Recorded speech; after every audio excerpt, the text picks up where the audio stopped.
So I'm about to go through some of the Photoshop menus and sub menus. This is Photoshop CS6. So at the top you have File, and under File you can go to File New. And by the way, this is a photo of my boy Howard that I took maybe 7 or 8 years ago. So File New to create a new document. File Open to open a older document that you worked on. Open Recent will usually have the last 10 documents that you had open in Photoshop. So Close will close out the document. Close All will close all of the documents that you have open. Save is where you go save your image. Save As is where you go to select the location of where you want to save your image. The format. You want to save it as a copy. Go up here to select the location. That's the back. What I want to use. Up one level is the correct term. I was going to say the back button, but it's up one level. And this will go to the last folder that was visited. So go to cancel. So we got close all, save as, save for the web is where you go to optimize your image for the web. Select the format, JPEG, PNG. But you know what, to be honest, I don't use the save for the web option. I usually just go to File, Save As, and select my format from there. Alright, so let's keep it moving. Import, export.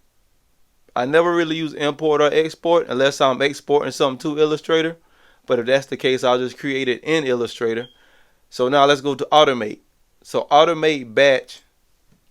I will use automate batch when I have an action that I want to apply to an image or a graphic, and if it takes a long time to do it, then 9 times out of 10 I'm going to go over here and create an action. Where is it at? Went to actions. I will create a new action, and I'll do a separate tutorial for that. Create a new action. It will record me doing it. Then once I hit save, I go to File, Automate, and I could do that same action to several images at one time. So PDF presentation is where you take multiple images that are open and save them in one multi-page document. Automate contact sheet is what you would use, is what I would use when I'm sending photos to clients, like from a wedding or from a photo shoot, and I want to create a contact sheet, and I'll probably have to do a separate tutorial for that. So what a contact sheet will do is take all of your images, say 10 images, and you put 10 images on a page with the image number under it, and you can select the amount of rows and columns, and it'll take like 1,000 image folder. It'll probably create 20 to 30 pages of images, and that way you can send your client a 10-page PDF document, letting them select the images that they want to use, versus sending them 1,000 images. Oh yeah. So file, exit the program. So the edit menu.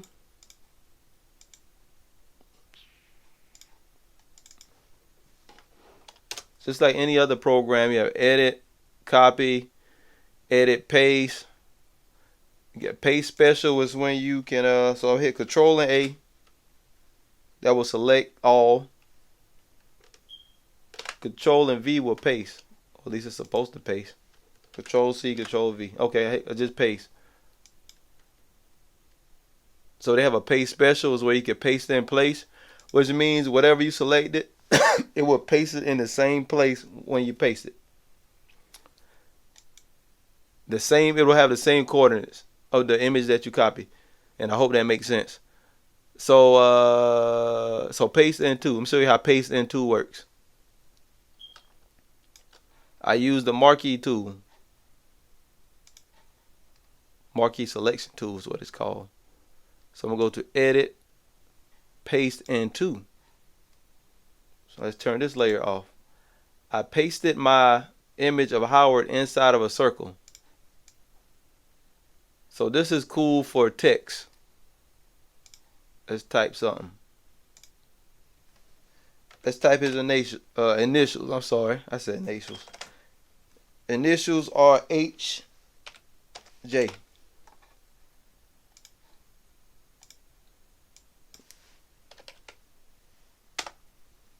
got to be a little bit larger than that to see it. So 35, his initials. Hold down Control, click on this T. All right, computer, what are you doing? All right, so hold down Control, click on the T to select it. Paste special, paste into. So what I just did is I pasted his face inside of the HJ. So that's cool when you're doing flyers or movie posters and you want to paste like the actor or actress inside of text or a shape. So let's keep it moving. So fill and stroke. Got another circle. Yeah, so let me explain that so I don't have to spend too much time. So fill is the area inside of a selection. Stroke is actually the line around the selection.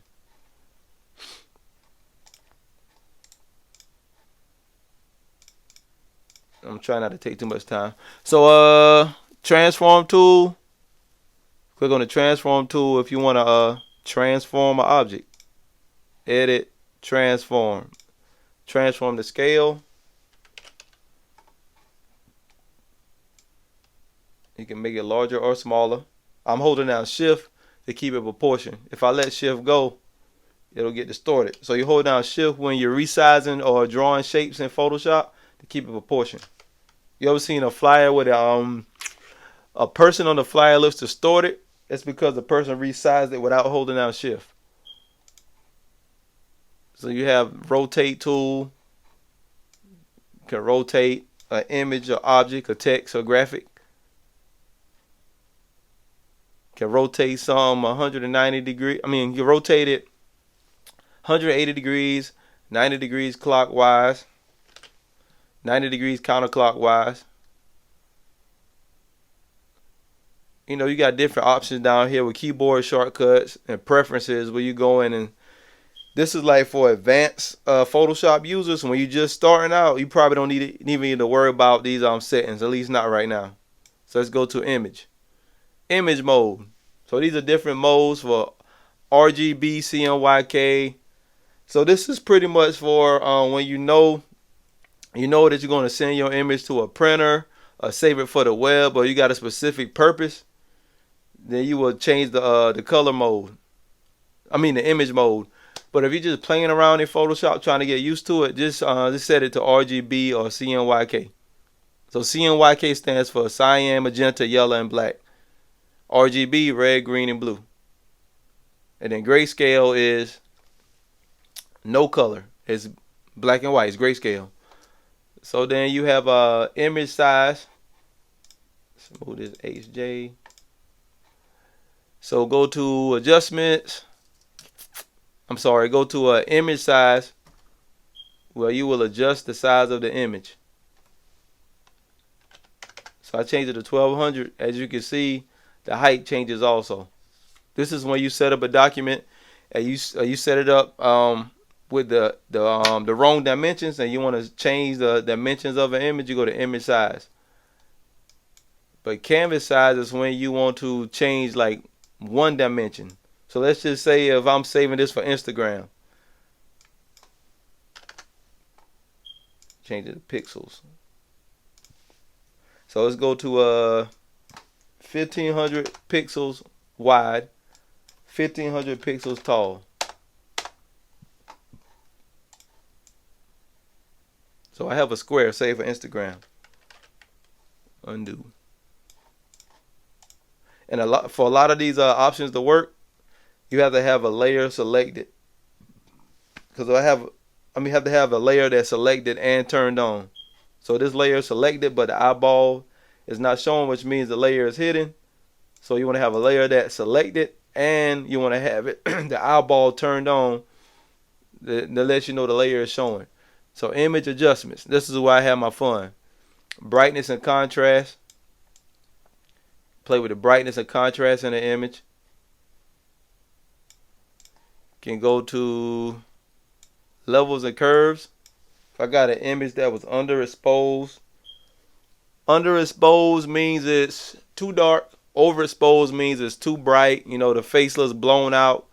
Then I will go in here. Like sometimes you can't save an image, but most of the times if the image is okay, you can save it by playing with the levels. And it's all about your taste too. What I like to do is I see a black, what do you call this? It's a slope mountains. I don't know the correct term for it, but you'll see black here, hills and valleys. My teachers will probably kill me if they heard me saying hills and valleys instead of using the correct terminology. But anyway, I will take this slider for the whites and I'll slide it over to the beginning. And I'll take this black and slide it over to the beginning over here. And if this black is slammed up against here, that means it's supposed to mean that it's not exposed correctly. But this is the way that I like for this particular image to look. So it's exposed correctly in my book. But yeah, so curves and levels is where you go to play with the brightness and contrast of an image. Play with the highlights and shadows. Play with the intensity of the image. They have presets in here also. Increase contrast. Want to make the image darker. Want to make it lighter. But yeah, so I play with curves and levels. And you know, take your time with it. Play around with Photoshop for maybe like a year or two, and you'll start to see how you're supposed to use it. Some people overdo it, and I've seen some pictures where they look good when you open them up in Photoshop. Then the edited image looks worse than the original image. So just take your time and play around with it. So exposure. So this is an overexposed image. This is underexposed. So where are we at? Vibrance. So you turn your vibrance down, you can see what it's doing. Saturation is playing with the amount of color in the image. Sometimes I like to go into saturation and I'll turn it down to like maybe -80 to where it's almost grayscale, but there's a little bit color in it. It gives it a dramatic effect, if that's the right word to use. Saturation. Color balance. So with color balance, you can go in and play with, like say just the red. You want to adjust just the reds and the cyan. So let's put it on highlights. I got highlight selected, and I'm adjusting only the reds and the cyans in the image. Say if an image comes in and it's too blue, has a blue cast on it. Is that the right word? And y'all forgive me. I don't know if I'm using the right words because I just got home from work and my brain is tired.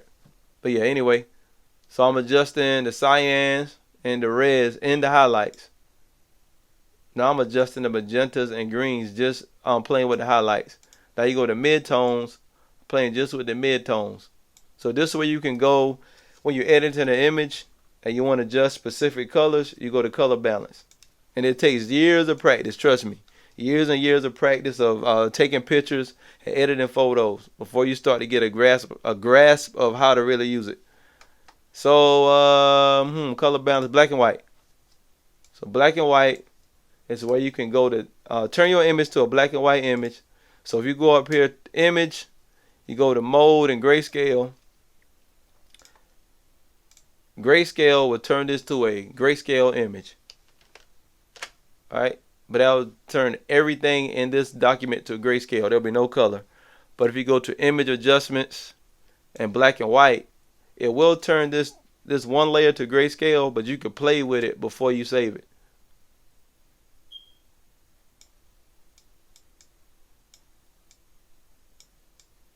So my computer's moving a little slow. Yeah, so I got preview turned on. Yeah, so once you have what you want, you hit OK. But I'm going to hit cancel.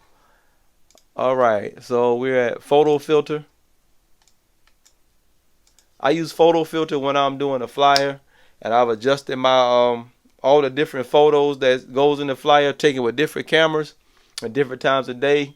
I'll go and adjust my colors, and then I'll slap a filter on top of it to kind of glue it all together.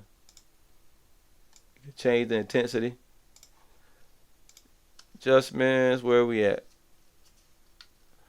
I don't use a lot of these. I use selective color a lot. So with selective color, similar to color balance, but with selective color, you can select a specific color. So let's just say the reds, and these different sliders will adjust the cyan that's inside of the reds that's inside of the image. This will adjust the magentas that's inside of the red that's inside of the image. You go to say blues. Now this yellow slider will adjust the amount of yellow that's inside of the blue that's inside of the image. So this is a cool way to give your photo different effects. If you want to create a specific look for your photography and your editing, you know, you can play with selective color. But I'm not going to give away all my secrets. I'm just showing you where I go. Now it's up to you to develop your own style and your own look. So a gradient map, I saw it somewhere. A gradient map would take a gradient and map it to the image. So to take the colors that's in the gradient and replace the colors in the image with the colors in the gradient. So a gradient map is cool if you know how to use it correctly. Let's see. Let's keep it moving. Layer. So layer on the layer menu, you go to layer, new layer to select the new layer. New fill layer, new adjustment layer. There's a lot of options in this, a lot of sub menus in this one menu, but I'm gonna go to new adjustment layer. Let's go to levels. So with an adjustment layer, instead of editing the image, you edit a layer above the image, but you're not actually touching the image. So adjustment layers are very important. So you have your original image down here. You're not editing or touching the image, but an adjustment layer will make it appear that you have edited the image when really you haven't. Just say move this slider over here. That's excuse me. If I move this slider over here and this is what I have, let's just say I don't like that because it's overexposed. Just turn it off. And I have my original image. Image adjustments. Have shadows and highlights. So I will use this if I have an image and I want to decrease the amount of blacks that's in the image. Play with the shadows, then I would take this and turn it down.